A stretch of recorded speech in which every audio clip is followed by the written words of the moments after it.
So the main event tonight is Dan and Frank. They are podcasters. Welcome all the way from Salt Lake City, Utah. So their podcast is Thank God I'm Atheist, which is a wonderful title.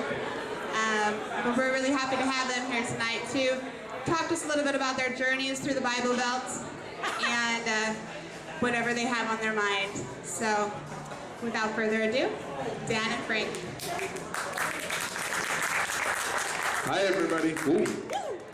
I'm used to podcast microphones, so sorry about that. So we're ex-Mormons from Salt Lake City, Utah, and we decided to set out on a tour of the South, the Bible Belt, as it were, and just one of the things we do on the podcast is a lot of news-related stuff, and we cover a lot of things that happen in the South, and we wanted to sort of try and put faces to what it was we were covering, maybe humanize it a little bit for ourselves.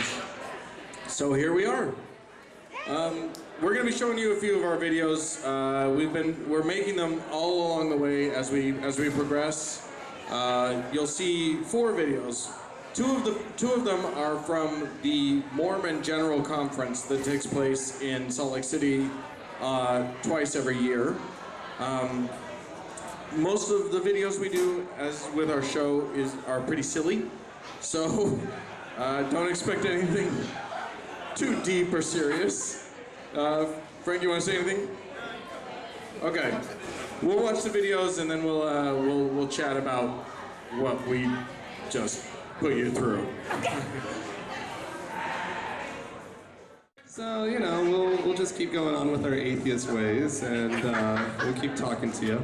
Let me just refer to my notes, stuff that we want to talk about. Dan actually mentioned at the outset that we're both from Salt Lake City, Utah. Well, it's true that the trip has originated from Salt Lake, and that I currently do live in Salt Lake. I'm not from Salt Lake. I'm actually the kind of Mormon that didn't grow up surrounded by Mormons. I'm from Oklahoma, and so being a Mormon kid with only 4 other Mormons at my school was pretty rough going for a few years. But anyway, so there's a different perspective that I have on Mormonism than, say, like somebody who grew up in Utah would have.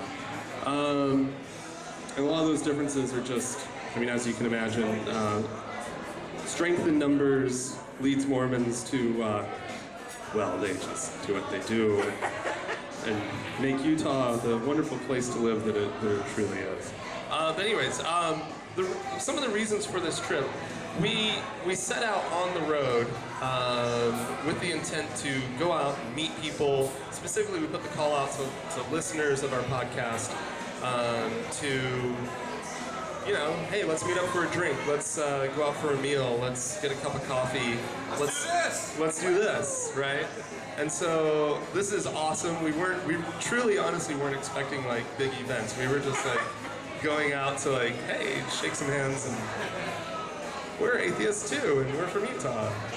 But anyways, so the reason of the trip is to get out, meet people, and kind of see how atheism exists in other parts of the country. Obviously the point of going to the South was, like Dan said earlier, so many of the stories that we end up talking about are from the South. Let's face it, you guys you have a way of doing things that makes things fun from an atheist perspective.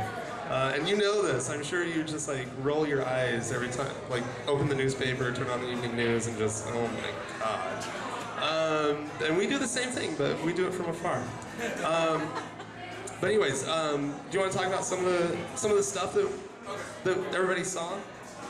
So yeah, sorry about not being able to hear very well. If you want to learn what we actually said, you can always go to thankgodimatheist.com and you'll find those videos posted.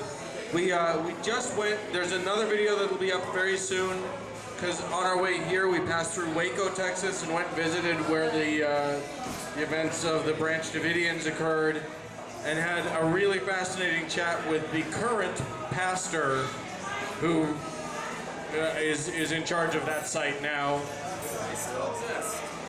Fascinating stuff. It's really interesting stuff. But I mean, the whole idea, what we're trying to do is mostly about, what would you say? It's about, we're not about making fun of everybody. We're about having fun with everything, but not making fun. So we're trying to understand. If you build a big cross, We're gonna make, it's true, we will, if you build a giant cross in the middle of literally nothing, we might make fun of you a little bit for that. But for the most part, we don't make fun of people. But I mean, our goal is mostly to just, to have fun. I mean, atheists can be, as you might know, a little angry sometimes, a little upset sometimes, with good reason. But we're here to just have a good time and sort of be the fun face of atheism. Not that I'm setting ourselves up as the face of anything, really. Anyway, what was it? What else? Frank, put the phone away. I don't know what to talk about. Sorry. What we're here for is just to meet you guys. So that's our main goal. We did do, so what you saw up there was a truck stop outside of Amarillo that was the Jesus Christ is Lord truck stop. It's closed now. Jesus may be a savior, but he doesn't save truck stops apparently. So that was a sad thing. And then we went to the cross in Groom, Texas. That's enormous and surrounded by statues of sad people. And yeah. It's mainly a sad Jesus. Jesus is very sad in a lot of these things. Anyway,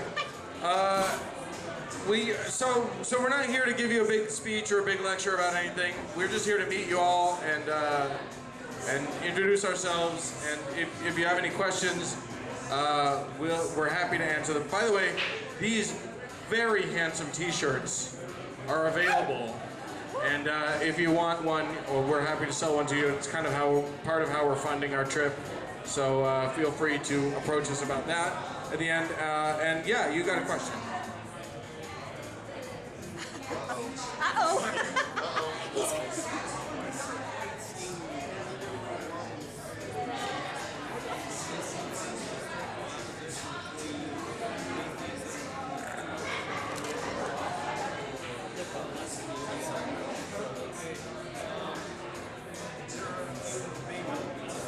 There are a few major religions out there, and these guys are Mormons, and there is some sort of a distance or strength of opposition. And I'm wondering what the opposition is, the strength level is between the various major religions, let's say maybe of Christianity, Mormonism, and Protestantism, the Baptists, and so on and so forth. Opposition to atheism? Oh, you're one of them. Yeah. You're one of them, Baptists. So we can talk mostly about Mormons. Let's talk about how Mormons. We'll talk. I can't speak for a lot of things, but we know Mormon culture very well. So I'll talk about the how atheists respond to or how Mormons respond to atheists, which is mostly just this. Literally, they don't like to have confrontations. So the Mormon response is frequently just not to talk about anything. Or maybe, hello, is it there? Or maybe, blessings. That's typical one. The thing about Mormons is that they are absurdly polite, right? They're basically Canadian. And they, That's nothing. I got Canadian family. I know Canadian Mormons. It's ridiculous. Yeah. It's an absurd level of politeness. And so, here's the deal. Like, everybody that I told that we were about to set out on this road trip was like, oh dear God. You seriously put a Bible on your dashboard. Like, just like all these Bring a gun, they said. yeah, like you are going into the South. Oh my God, and like But the thing about being more, like, really out and really like loud spoken as an atheist, and I'm gay, in Salt Lake City is, it's like nobody, they care so much, and they will like pass laws against you as much as they can, but they are so freaking polite to you, to your face. And it's kind of this weird thing where you never know where you stand with people. And so there's a really strange thing in Mormon culture. And so as far as like being atheist around a bunch of Mormons, it's easy. It's actually really absurdly easy because they'll just be nice to you. So To you. Among themselves, not so much. Okay. But So if the Mormons come to our door and we tell them we're atheists, will they go away? okay, the question is, if you tell missionaries that you're atheist, will they go away? And as a former missionary, I served a mission in Italy, I can tell you I ran into a lot of atheists. And I think that it's Catholic, you know, in Rome, and our thing was like, they're not really atheist. They just don't want to be Catholic. And we're like, now in retrospect, that doesn't make any sense. But they, like, where was I going? Mormons at your door. Oh, Mormons at your door. Yeah. Sorry, I've had a few beers. Also a good thing about not being Mormon. But no, they will just keep going with the whole thing. But I will say, and this is something that I think is really, really important, these are kids who are out there because of social pressures, not because they really believe. And there are seeds that you can plant. And so if they show up at your door, you can plant ideas in their head that's going to like fester for quite a while. I have specific people that I can remember their face. I can remember what I was doing. One of the things that we would do is we would go to the park.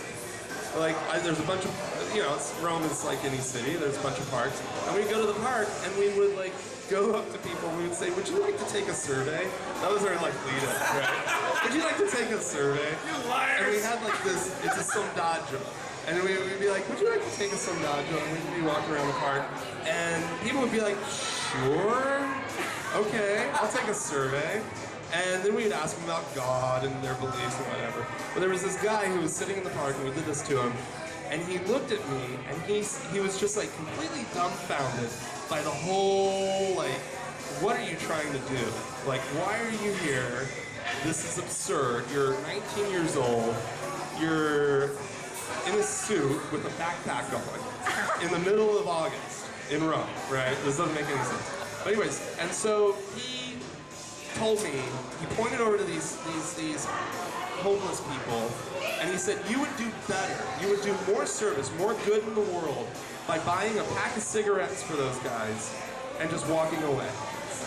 And that, whatever, for whatever reason, stuck in my head. Like, that was one of the real things that festered for like 3 years. But, you know, what can you do? So I say plant ideas. Whatever sort of morality and like real morality that you can plant in their heads that conflicts with their worldview, I think it's good because we're going to process that. We're going to work through it. I would just say, if Mormon missionaries come to your door, if you keep them at arm's length, but show any sign of interest, they will mow your lawn.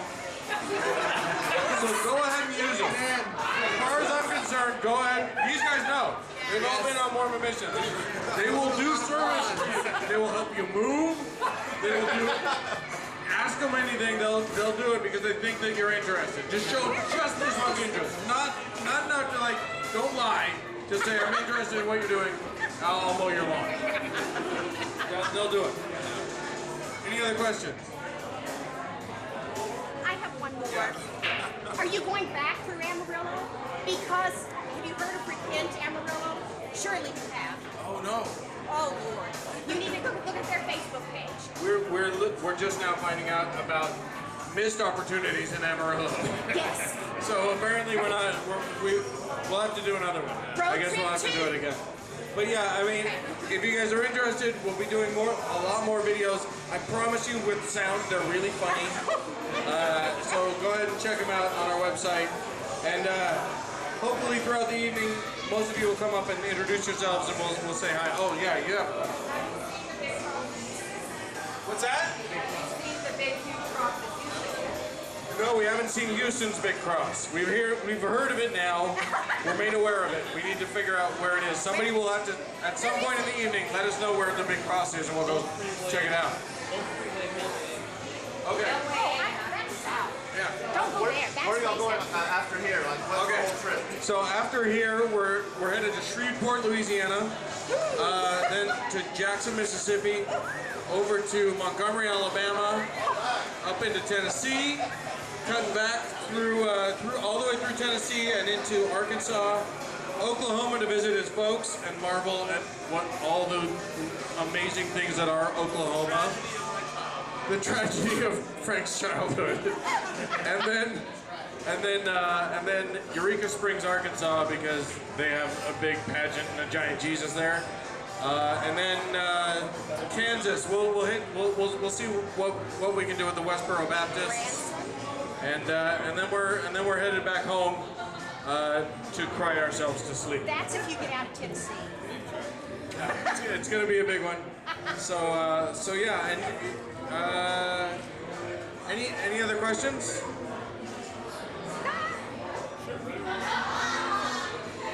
Can you share the story of how y'all started off the podcast?